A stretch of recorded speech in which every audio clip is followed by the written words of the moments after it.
বলিউডের দুই মহাতারকা সালমান খান ও শাহরুখ খানকে নিয়ে ভবিষ্যৎবাণী করেছেন ভারতের সেলিব্রিটি জ্যোতিষী সুশীল কুমার। সম্প্রতি এক টেলিভিশন অনুষ্ঠানে সুশীল কুমার দুই খানকে নিয়ে এমন একটি মন্তব্য করেছেন যা রীতিমতো ঝড় তুলেছে সোশ্যাল মিডিয়ায়। এই ভবিষ্যৎবাণী নিয়ে চটেছেন শাহরুখ খানের নায়িকা। ভবিষ্যৎবাণীতে কি বলেছেন সুশীল, বিস্তারিত জানবো।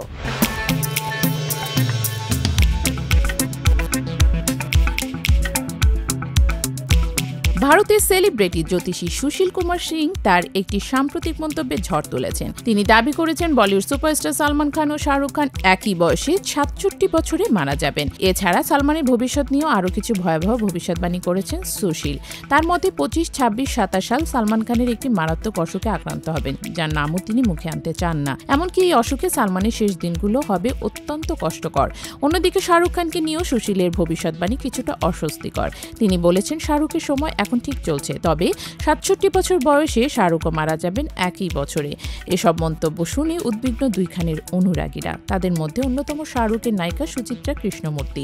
তিনি এই ভবিষ্যৎবাণীকে সম্পূর্ণ ভুল বলে দাবি করেছেন। সুচিত্রা ক্ষোভ প্রকাশ করে বলেন, এ ধরনের ভুয়া খবরে বিশ্বাস করা উচিত নয়। জ্যোতিষশাস্ত্রের নামে যারা এই ধরনের অপপ্রচার চালাচ্ছেন তাদের নিষিদ্ধ করা উচিত। সুচিত্রা আরও বলেন, এরা চ্যানেল কর্তৃপক্ষের মাধ্যমে সস্তায় প্রচার পেতে এ ধরনের বিভ্রান্তি ছড়াচ্ছে। খ্যাতনামাদের নিয়ে ভবিষ্যৎবাণী করা সহজ, কারণ তারা এসব বিষয় নিয়ে সাধারণত মাথা ঘামান না।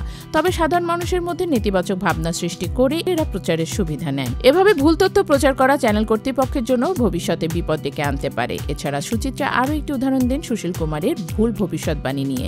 তিনি বলেন, এই জ্যোতিষী এক অনুষ্ঠানে আমার জন্ম মাস ভুল বলে দিয়েছিলেন। আমার জন্ম নভেম্বরে, কিন্তু তিনি বলেছিলেন মার্চে। এটা একটি বড় ভুল এবং এ ধরনের ভুল ভবিষ্যৎবাণী মানুষের মনকে বিভ্রান্ত করে।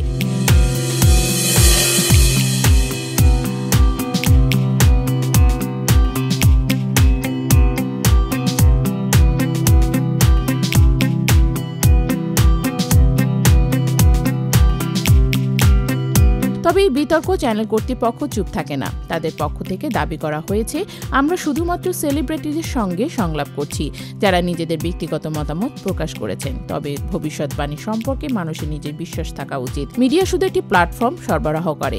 এখন প্রশ্ন হচ্ছে, এমন বিতর্কিত মন্তব্য কি আসলেই সঠিক, নাকি এটি শুধুমাত্র সস্তা প্রচারের একটি কৌশল? আপাতত খ্যাতনামাদের নিয়ে এসব ভবিষ্যৎবাণী এখন আলোচনার কেন্দ্রবিন্দুতে পরিণত হয়েছে, যা শীঘ্রই আরও বড় বিতর্ক তৈরি করতে পারে।